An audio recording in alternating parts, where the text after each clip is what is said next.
أعوذ بالله من الشيطان الرجيم पनाह मांगता हूँ मैं अल्लाह की शैतान मरदूद से। بسم الله الرحمن الرحيم शुरू अल्लाह का नाम लेकर जो बड़ा मेहरबान निहायत रहम वाला है। Assalamu alaikum viewers, a very warm welcome to all of you watching Hidayat TV. I'm Haider Zaidi. It is very tragic that we're still talking about Shia genocide. Today, inshallah, we will take different people from Pakistan as well as from the United States. We do have a guest in the studio as well, and we will talk more about it. Viewers, on December 9th, 2012, Meher Tarar, a senior writer, wrote in Daily Times. She writes, "Only God knows what Mehzar went through as 2 bullets pierced her arms and 1 entered her lungs. That one played havoc. As her father bled to death, she barely breathed. A man died, a child lost her father, and almost died herself. The world ceased to exist for Sayyida Mehzar Raza. Life ended for Sayyid Nazar Abbas. There was just one thing that became the end of it all for Mr. Abbas, and that caused his daughter's breathing to almost stop. They were Shias. It has been reported only last week that she has defied the odds and been shifted to her home, however disabled for all her life. She cannot talk much, but when she does, she asks about her dad. Her mother hugs her and tells her, Baba is very sick. He got hit by lots and lots of bullets." Viewers, in our first part, we talked about Murtaza Haider and his father, Dr. Ali Haider. They both embraced martyrdom on February the 18th, 2013 in Lahore. This week, we dedicate our episode to Mehzar Raza, and I would like to pose a question for all of our viewers. What if it was your child? You can call us on 0121 766 449. You can follow us on Twitter at GenerationGap14. Use the hashtag Shia Genocide and share your views. Viewers, as you know, we speak to different generations in this program. We try to gauge their point of view regarding the ongoing social and political events in our community. Inshallah, again today we'll go to Pakistan, and as I said, and as well as to the United States, and we'll talk to different people and ponder more on this issue. I'm joined by Raza Rumi once again from Islamabad. Assalamu alaikum, Raza. Thank you. Thank you for joining us. And in the studio we have Imran Awan. Assalamu alaikum, Jamal. Imran is a senior lecturer in criminology at Birmingham City University. He has co-edited 2 books, Policing Cyber Hate, Cyber Threats and Cyber Terrorism, as well as Extremism, Policing and Counterterrorism.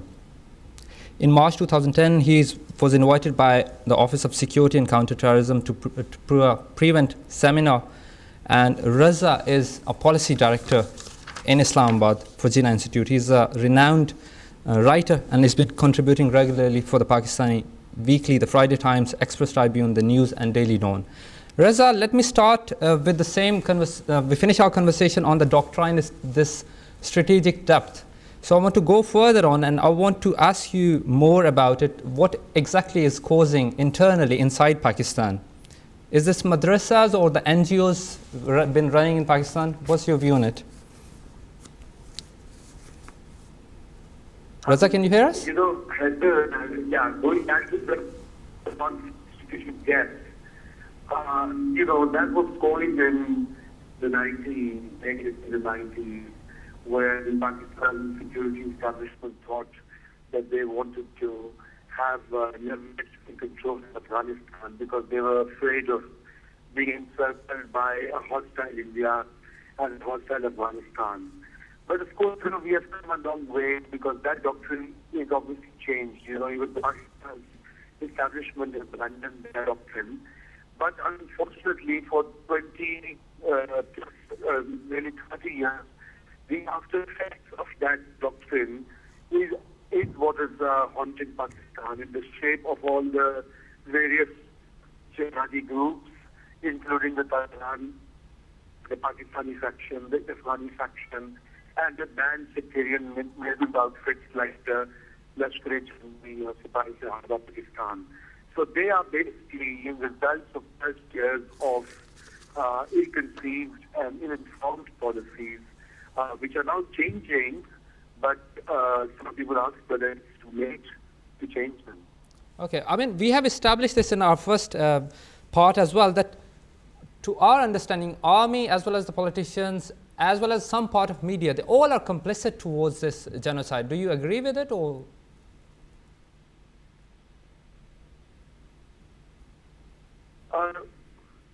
You have Haider, right? Mm-hmm. Can you hear us? I think we.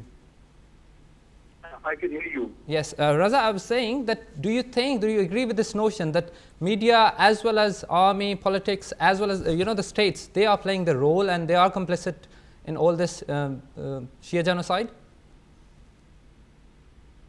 Yes, the thing is, in a general sense, the statement is true, because what has happened is that collectively, since the time of General Ziaul in the 1980s, early 80s, to present, Pakistani state has truly promoted the militant organization, thinking that they are proxies and they are used as and when required. At the same time, the official media, like Pakistan television and the Radio Pakistan, used to give a lot of time to the clerics who were rapidly anti-Shia, like Dr. Israr Ahmad. So I remember from my childhood, he was a permanent fixture on the Pakistani television, and his views on Shia Muslims were absolutely abominable, in the sense that he even married his daughter on the 9th of Muharram, if I remember correctly. Yeah. So he was like the leading official cleric.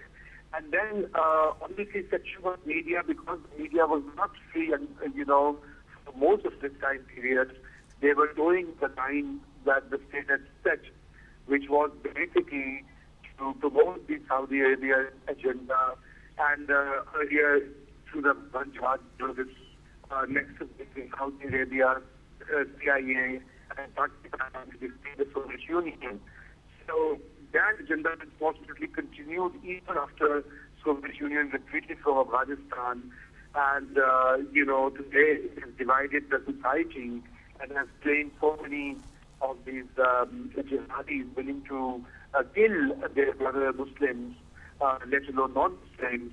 And there's this sort of mayhem that we see across Pakistan, where target killings, cleansing of shias and other disturbing trends that take place. So I will in general, tend to agree that it is a collective project of the state and the media and some politicians. Now even the main political parties are in touch with these extremist organizations, because they have so much control in certain constituencies of the Punjab province. That the Pakistan Muslim League Nawaz group has entered into an alliance with this group.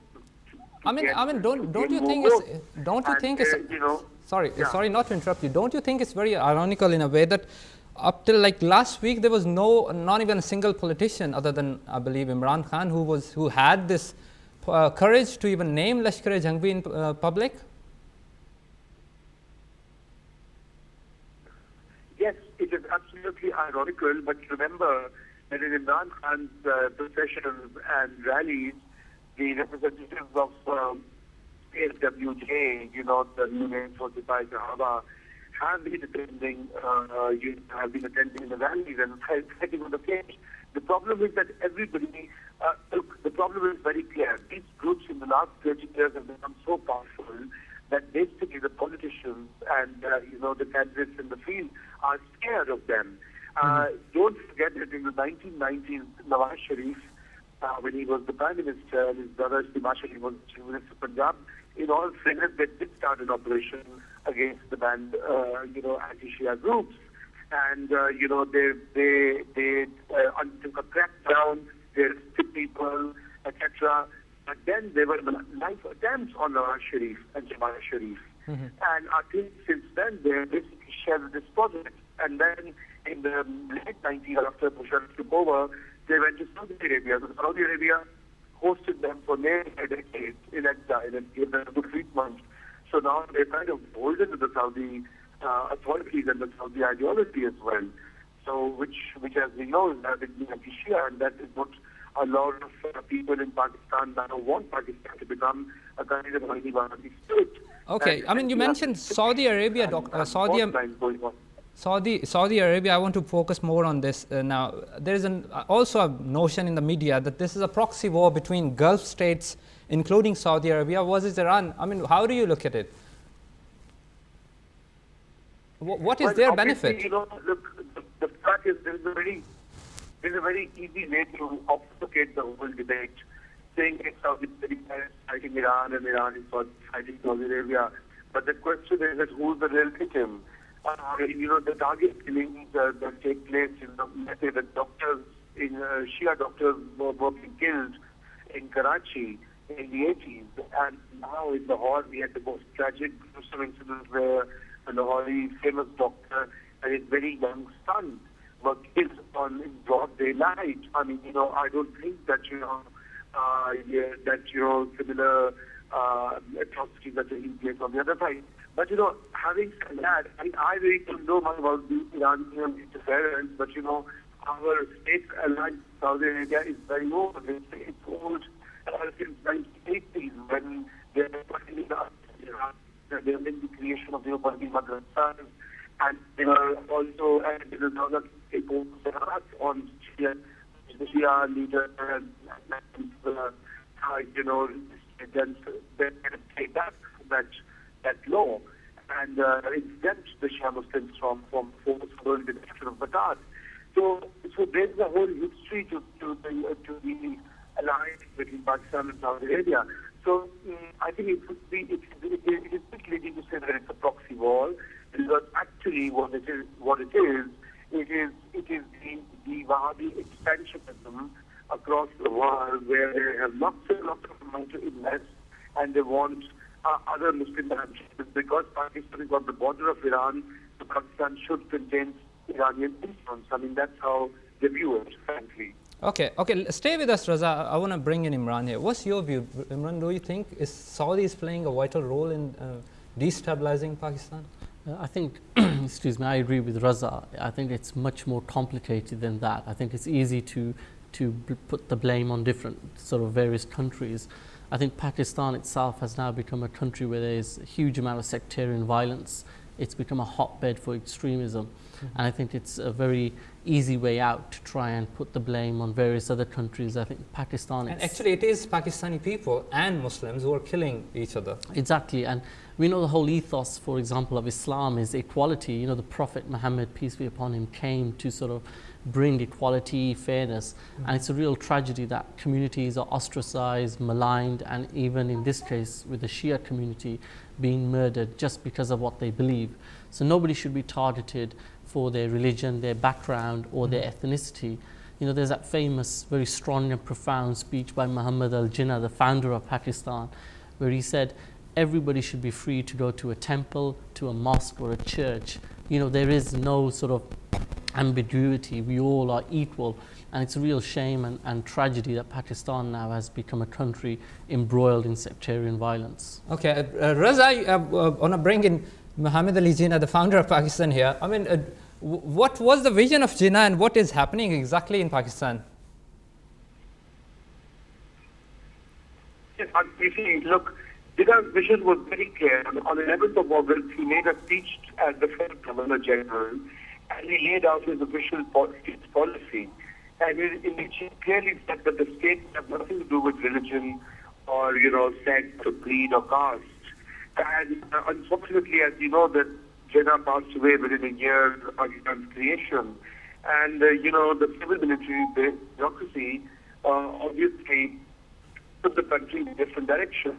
So it is very instructive to note that, even then, the majority, Sunni population, and especially the civil military bureaucracy, wanted the country to be a Sunni state. So there was a dispute at Mr. Jinnah's funeral because, he was a Shia by faith, but his funeral, which was given in public, was a Sunni funeral. And there was a private Shia funeral. So even then, to appease, quote unquote, the majority, it laid a very foundation because, it had no business deciding how he would be buried and what sort of funeral rites would be given to him. But obviously, we have totally gone astray from that vision, and in the last 65 years, we have inserted more and more religion into the business of the state. And the state, in 1974, the state decided that one group was the enemies, and so, it's a very dangerous precedent. And now the same argument is being applied by the extremists and militants, saying, "Oh well, the Shias are not Muslims." And I think there is also important, there is also important thing I want to mention here, that these, not the Deoband madrasa itself, but mainly leaders from this madrasa, they were against the creation of Pakistan as well in the first place. Is that right? Yes, absolutely. This is the whole tragic irony. You see, all these staunch clerics and Dalits today, whether it was the Deobandis or other variants, they literally oppose Pakistan. They call Pakistan not Pakistan, i.e. impure. They called Jinnah, whose title was Haider, was Kafir Azam. These are writings of record. I mean, taking them up. You can even search the internet now. And the idea is that once Pakistan was created, they thought that they are going to take over and turn it into some sort of a Deobandi or, one version of Islamic State. While, that's the real problem. When you talk about Islam and Muslim, it is a plural and diverse construct and concept. There is no one type because, the true Islam is accepting pluralism and its diversity. Okay. So, basically, I'm a Sunni myself, but, we grew up in times when there was far more tolerance and, we learned the stories and I mean, that is really important as well, Raza. Sorry to interrupt you, that you are a Sunni Muslim, and that's the whole reason to bring you on here as well, that you stand side by side with us. We have seen your articles, you have been tremendous in your efforts. And I mean, what is your, if it's my last question, that list your practical steps towards, if I ask you, that how we can take it back to the vision of Jinnah and create a state where there is no killings, target killings, and we all know who the killers are. It's Lashkar-e-Jhangvi, offshoot, violent sect of Sipai Sahaba Pakistan. They're operating as Ahl Sunnat wal Jamaat as well now. They're making electronic alliances with PMLN as well as PPP. So what do you think? What is, should we go for the Bangladesh model to ban all these parties and declare death sentences for those?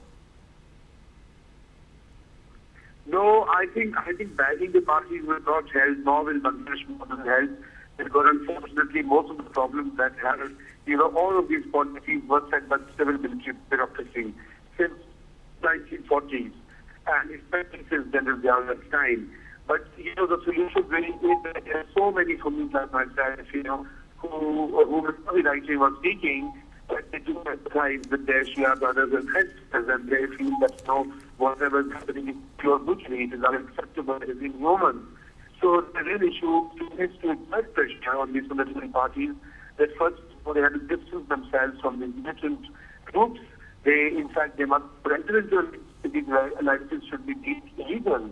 And then we need to work towards an agenda for legal and constitutional reform where we cleanse our constitution, which gives any opportunity for them to say so-and-so is non-Muslim. And then thirdly, we are also to go into our textbooks and curricula that we keep, because most of the Pakistani curricula, unfortunately, is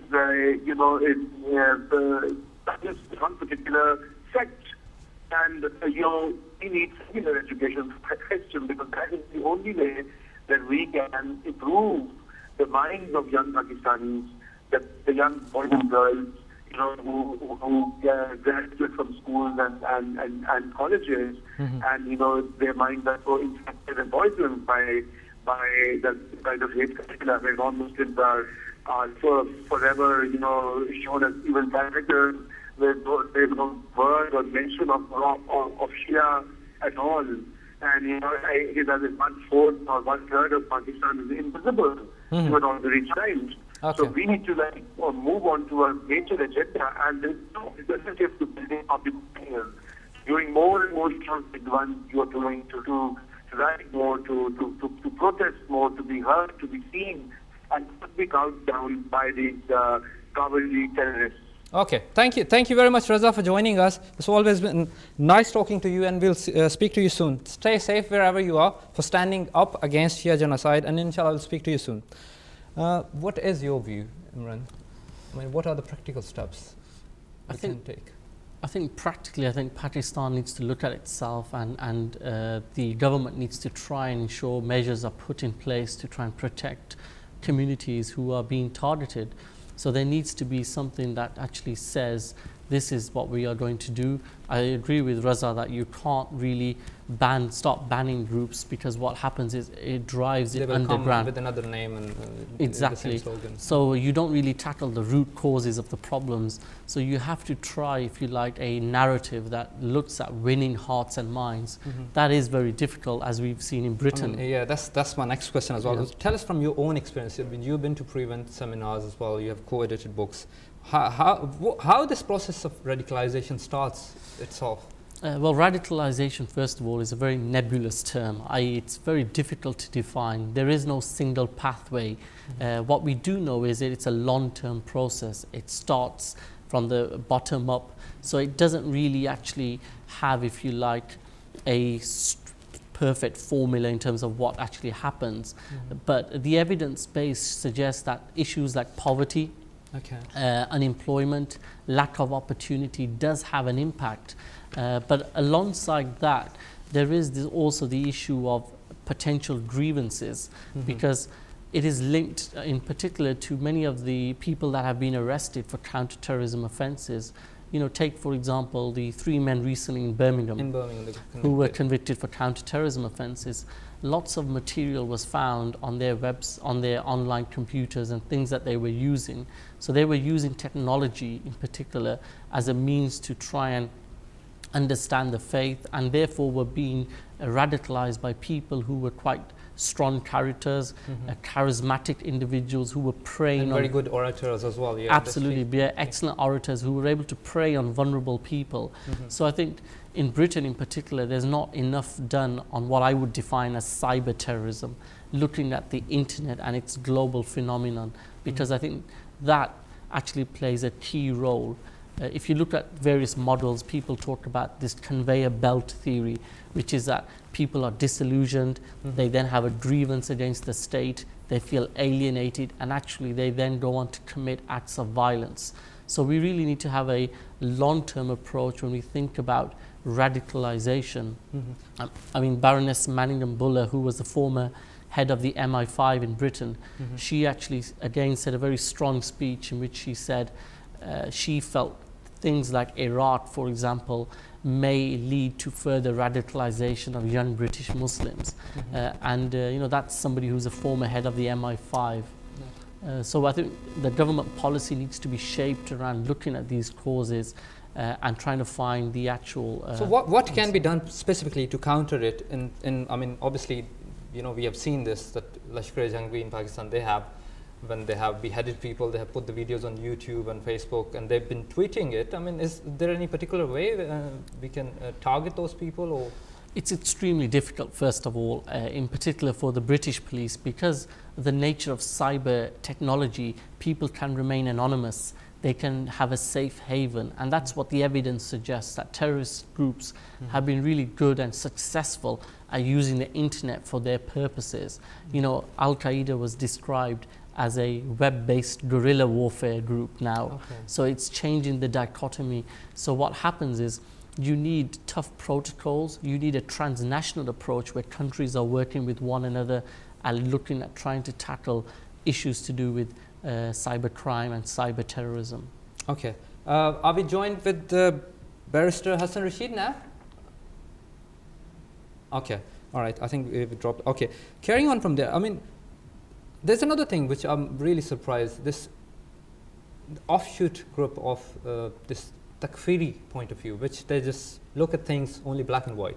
If anyone doesn't follow us or doesn't subscribe to our views, they are just infidels or they are just kafirs. So they just behead them, or they should be. So how do you tackle those? I mean, and even in the West? I think that's really an important question, because again, we know Islam is a very moderate religion and there is a middle path. So you have to try and recognize everybody regardless of their background, religion and faith.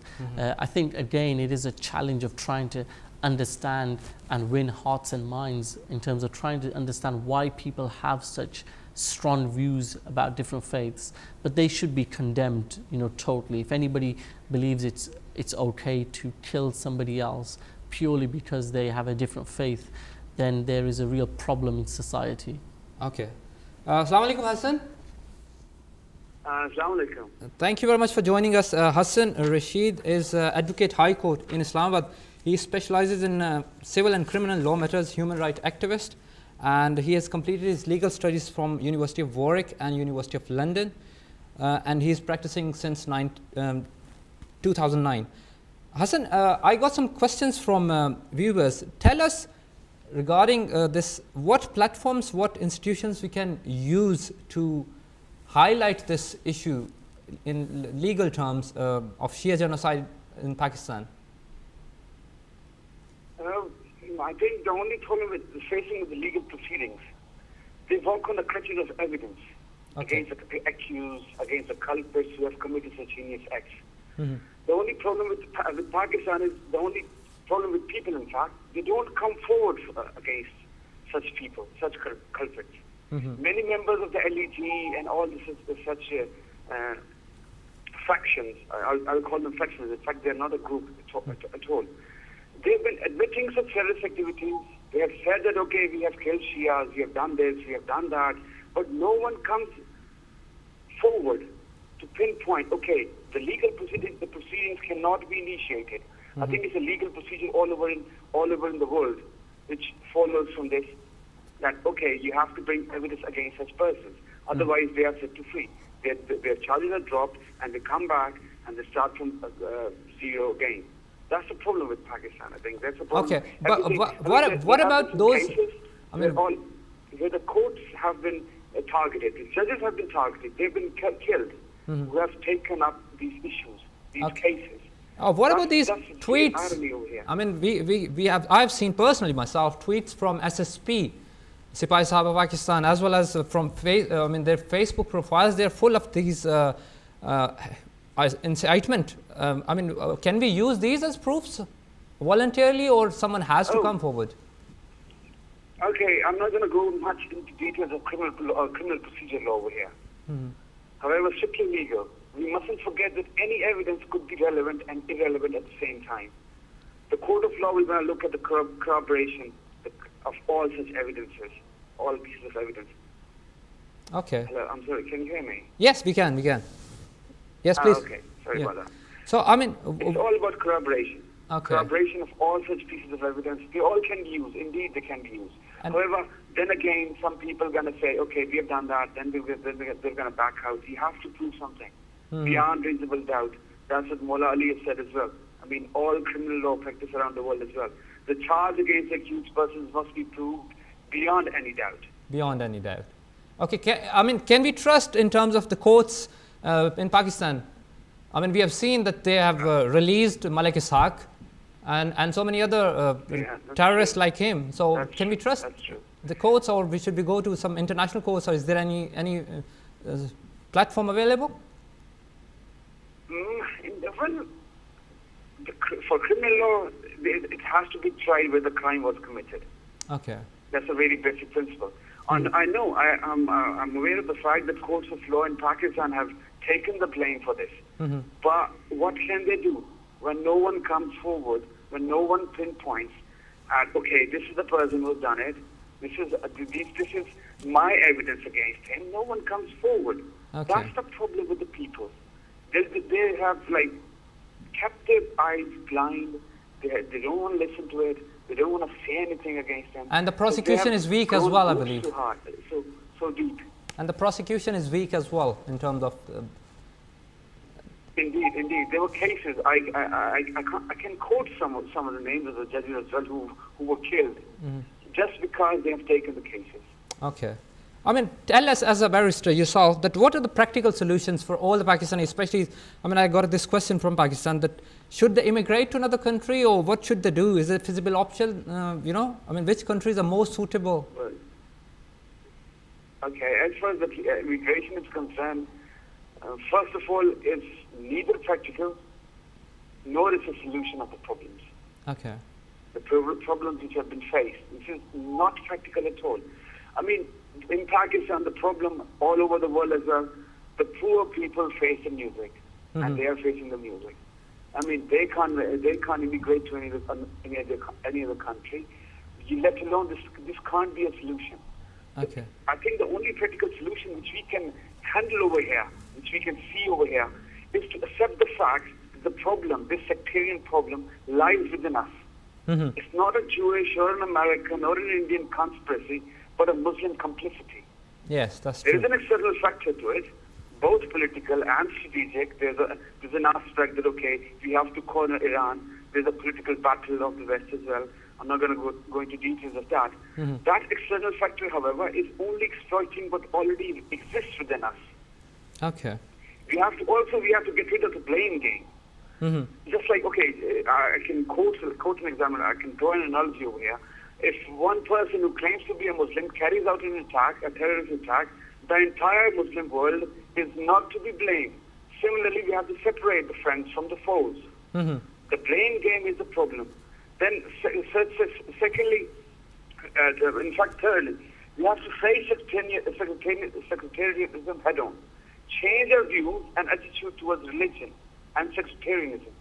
Those who couldn't afford good education joined the madrasas and formed our religious leadership.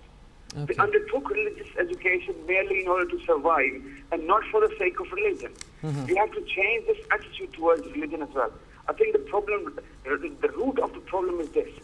All the poor, downtrodden people have joined the madrasas and they have formed the religious leadership of this country. Okay. They had nothing to do with the religion. That's right. And lastly, I mean, we have not to forget that unity. Unity. I mean, we have to stand up. There are factions. There are Sunni as well. There are Shias as well, who all think that these factions which are carrying out such heinous atrocities are just barbaric. They're not humans who are doing that. Okay. Let us be united against it, and let this be a message for this. And only if we unite, we can only eradicate the problem. Thank you very much, Hassan, for joining us from Islamabad. I'll come back to you with the same view. I mean, what do you think in UK? Tell us from your own examples. You said you mentioned the cyber crime as well, that evidences have been used in these courts of laws in UK. So, does it have to be the same place where the crime has been committed? Do you agree with this notion? Well, in Britain anyway, we have lots of counter-terrorism legislation, such as the Terrorism Act 2006. And in that piece of legislation, it has specific offences. So, for example, somebody could be prosecuted if they possess material that might be likely to be used for a terrorist purpose. Okay. You can even actually be prosecuted for now what you say, i.e. if you are encouraging a form of terrorism or you're glorifying a form of terrorism. So the legislation is very wide. There is a risk attached to that, and we know from many cases in Britain anyway that people have been arrested and then on appeal their convictions have been quashed because a jury cannot find enough evidence to say whether or not what they were doing actually amounted to an act of terrorism. Okay. So in some cases there is a very famous case called the Lyrical Terrorist, and this was a lady who actually was writing poetry on various receipts at work, and this poetry was deemed to be against, for example, Western values. It was about online killings and beheadings and these types of things, and she was prosecuted, and on appeal it was quashed, i.e. a jury said it was too difficult to say whether or not her poetry is a Can be- link yeah, to her can be- committing an act of terrorism. Okay. I mean, what do you think? Obviously, one is one of this, what I can understand it that have to be more stringent law making institutions as well as law. Do you think it's going to be more difficult for the terrorists as well as these sort of sectarian killers in future overall in the world to commit these atrocities, or it will be more radicalized world in the coming years? I think there is a twofold problem with that. First of all, of course, you get an issue where in some cases you will arrest and you will prosecute people, and that will be fine, and you will have got the person who is committing this offense. But it does in some cases risk alienating and marginalizing groups if you are arresting and prosecuting innocent people. So, you know, take for example stop and search under counter-terrorism laws in Britain. We know that Asians and black people are more likely to be arrested under that piece of legislation. Yet, on the other hand, many of those people will be innocent. So what that does leave potentially is a radicalized mindset of, you know, us versus the state. Okay. So I think as a state there needs to be a mature debate. Lots of these measures sometimes are very short term. So, you know, you take, for example, the prevent agenda. It has been criticized quite heavily because it is very short term in its focus and it's quite intrusive. So it affects Muslim communities in lots of ways. And I've done some research, as you mentioned, I've just co-edited a book on extremism and terrorism. And speaking to Muslim communities in Birmingham, I found that many of the communities actually said they felt ostracized and that they felt prevent agenda was a spying mechanism, that the government was putting surveillance on them. And that unfortunately has a very negative reaction and can have a counterproductive effect. Okay, but I mean, what I don't understand, why it has to be Muslims overall the world that have to be in this? I mean, 1 billion population, several sects, and then there's still, you know, so much busy around fighting around each other, and you know, why? What is your opinion on that? Well, I mean, it is unfortunate, and you're right. You are, in particular in the Pakistan scenario, getting a huge sectarian violence, which is really unfortunate. I think it again may be down to people having a misinterpretation of their faith and their religion. And I think people need to have a proper theological discussion about how they think their faith is rooted in. Because we know again in various Islamic hadith and the Quran even that, you know, if you kill one human being, it's like you're killing the whole of mankind. So Islam is very clear in saying that, you know, nobody should be killed. Islam is a religion that promotes peace and tolerance and harmony amongst all faiths. But I agree with you. I think there needs to be a much more holistic debate looking at these types of issues. So, but what can be done? I mean, is education? I mean, Raza mentioned as well that education is vital part. Hassan mentioned as well that. But how would you educate those people? I mean, there is a notion again in the media that you should, which is happening actually as well, that Taliban has opened up office in Qatar and then they're negotiating directly or indirectly with the Americans and Afghans. So, can you negotiate with those people who are coming and killing your people and on the basis of whatever their understanding is? I think, again, there are 2 points to that question. First of all, the issue of education. I think maybe that is right. And in particular, when it's linked to radicalization, I think we need to try and de-glamorize the whole image of terrorism and extremism. And you do that by empowering communities. You do that by building trust in terms of a policy framework. In terms of the second part of your question, we know with the IRA, for example, it wasn't until the peace process and the British government were willing to negotiate. But governments overall are very reluctant to try and negotiate with extremists and terrorist groups. Okay, let me take it. I mean, you mentioned IRA as well. We all know that Americans will be moving out of Afghanistan in 2014. What do you think? What will be happening in Pakistan around that time? It will be more sectarian violence or more killings, Shia target killings? Because obviously these Talibans or Tehreek-e-Taliban Pakistan, Sipahi Sahaba, they do have a parent group obviously that follow a similar philosophy and theology. So will they be operating more within Pakistan, or will they find another battlefield? I think, again, what's happening is you're getting a lot of splinter groups. So you're getting lots of other extremist groups that are working within that framework. So as well as Pakistani Taliban, you're getting other splinter groups that will arise. That they are in Pakistan. That are like already there. Mullah Bahadur and Mullah Nazir group. Absolutely. So I think if Americans, when the Americans do leave, I think there is no simple solution. There's no magic bullet to this question. Mm-hmm. I think there will be sectarian violence. I think it will be decreased in the sense of the Afghanistan situation. But in terms of Pakistan, I think there needs to be a much more constructive debate about how they are going to build a dialogue again with the Shia and other communities who may have been maligned and killed. Okay, but I mean, if you have been asked to go to Pakistan and negotiate with these old communities, what will be your take? What will be your strategy to handle all this issue?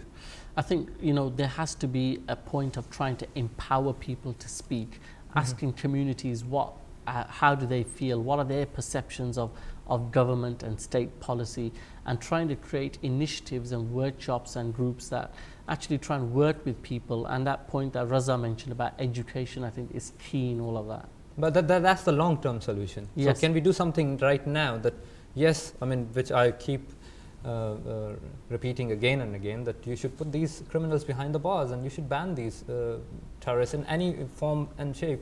Rather than they banning them, they're having a negotiation plan in front of them and they will be negotiating them very soon.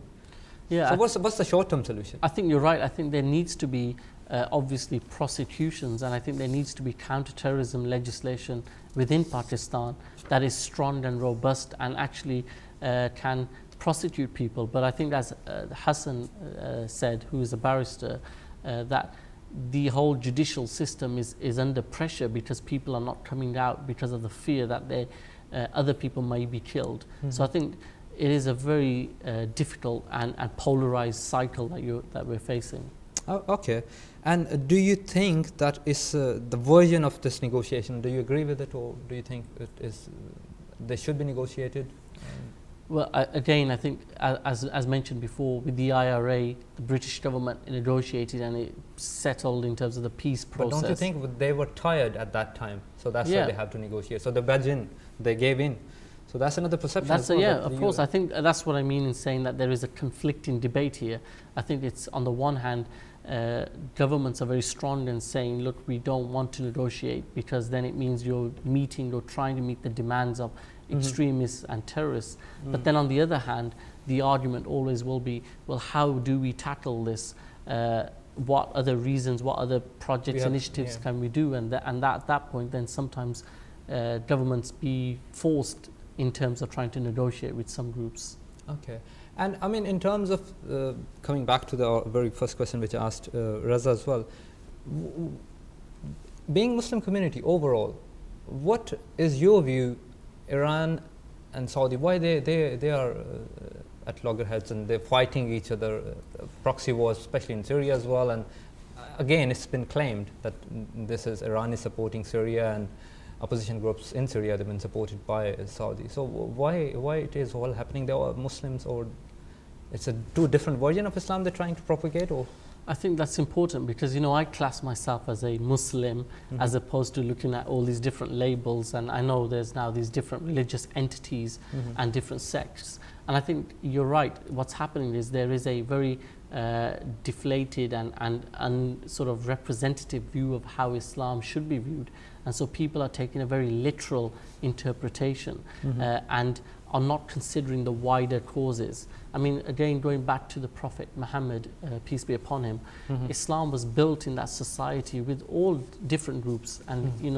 the Prophet Muhammad, peace be upon him, himself said that no Arab is superior to a non-Arab. That was that's the very first lesson we forget as soon as he passed away. Okay, we're joined by Dr. Mohammed Taqi, human rights activist and a writer, leading columnist in Daily Times from United States.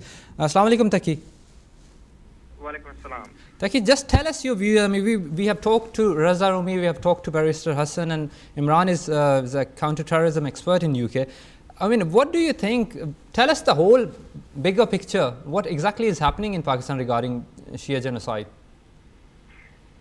Well, historical perspective, and I'm sure Raza Rumi and others have given that, is that Pakistan has had this love affair with a certain brand of Islam, which they have been using to prosecute their foreign policy as well as domestic policy. And in that, the lines blur between Wahhabism, Deobandism, Salafism, you name it, and they have it.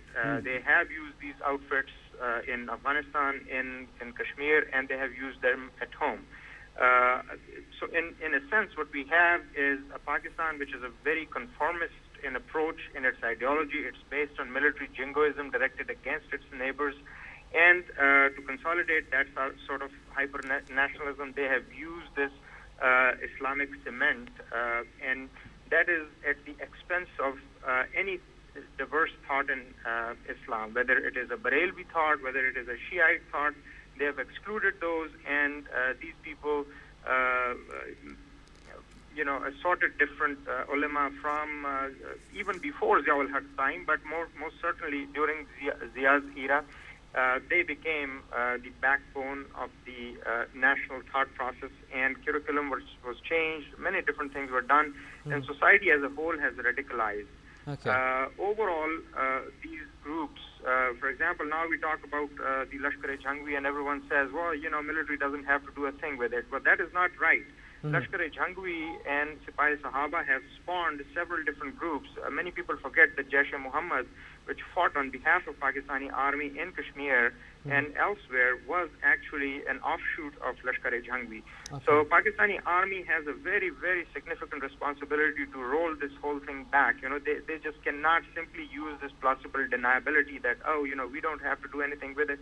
But apparently they have released an press release recently that they don't have anything to do with the banned outfits. Well, there's the old English saying. They say that don't believe anything until it is officially denied. So I really don't accept that, and I reject ISPR's statement. They are basically, I would throw their words back at them. That's a pack of lies. They have used Malik Assad, for example, in negotiation for the GHQ siege. Yeah, he was transported in a military aeroplane. Wasn't that right? I mean, from a jail in Lahore. Yes, absolutely. And I think it was Jaish-e-Mohammed chief as well, Maulana Masood Azhar, who was part of that negotiation at that time. Everyone and the Charlie's aunt knows how Masood Azhar was sprung from the Indian jail and what the story about the Indian plane hijacking was. So Pakistani army cannot hoodwink the world, They have to own this up. And one dangerous trend that I see happening is that they are forcing Hazara kids, Hazara Shia kids in Quetta to pick up arms. That is a very dangerous trend. Okay, that could be another dangerous precedent, yes. Yes, and I think that it is state's responsibility to protect its citizens, whether it is Barelvi, whether it is Shia, whether it is a Hazara Shia or Shia in Kuram. And Pakistani army has actually caused a devolution of jihad from a state level to a street level. This is something that they should be held responsible for. It's, in my view, it is a very reckless, rogue enterprise. And they are responsible for the genocide of the Shia going on in Pakistan. They use Lashkar-e-Jhangvi against the Baloch nationalists in Balochistan. BLF people are being killed by Lashkar-e-Jhangvi. And what they have done is they have basically tried to neutralize the progressive Baloch nationalism by using Balochis and Barawis in the Lashkar-e-Jhangvi. And I think Hazara community will be next. Okay, very last thing before we finish. List us the practical solutions. What is happening? We're running short of time. What do you think? What should we do? Practical solution is that when you see a germ like this, you basically sanitize. You shine sunlight on it. You take this issue to every forum that you can. You take it to the House of Lords, House of Commons, U.S. Congress, U.S. Senate, international courts, wherever this issue can be raised, it must be raised. A state cannot stand by and let its citizens be slaughtered. It doesn't just have to be complicit to be called a genocide. A state's responsibility is to prevent genocide, and Pakistani state is failing it. So when the state fails, the international community has a responsibility. If the international community provides tons of aid military aid to Pakistani army, it also has the responsibility to make it responsible. To make it more transparent as well. To those donors. Okay. Thank you very much, Taki, for joining us from the United States. We're running out of time. Your last thought, Imran. What should we do? I think that is important. That Pakistan needs to try and create a forum. It needs to be responsible, accountable, and transparent with its actions. I think the international community should play a role in that, and I think the wider international community needs to condemn what's happening. You know, this whole Shia genocide, we are watching it very primarily on certain Pakistani-based TV channels, and it needs to be much more wider. It needs to be in terms of a wider framework, with the whole international community playing a part in trying to alleviate the problems that the Shia community are facing. Okay, thank you very much, Imran. We would like to thank Dr. Taki from the United States, Barrister Hassan Rashid from Islamabad, Raza Rumi from Islamabad. Also, I would just like to conclude a two-part which we have done on Shia genocide. According to a recent research by Pew Research Center based in the United States, at least 50% of Sunni Muslims, Deobandis and Wahhabis in particular, they don't consider Shia any Muslims. They consider them kafirs as well as infidels. Now, I am very surprised that what is the view of the remaining 50% in Pakistan. So it is a warning for all of us that when Shia, God forbidden, will be eliminated from Pakistan, it will be your turn. It will be the Barelvis who will be suffering. It will be the more people who have a vision of coexistence within Pakistan, they will be the next target, because these people always need a battlefield. We have to stand up in the name of humanity. Religion does not allow it. Less has been written and said about Mahzar Zara, but when someone like Abbas Nasir writes, he describes Mahzar as Anne Frank of Pakistan. Anne Frank was the most celebrated figure in literature in the Holocaust. She was only 16 when she got killed, and she wrote a diary.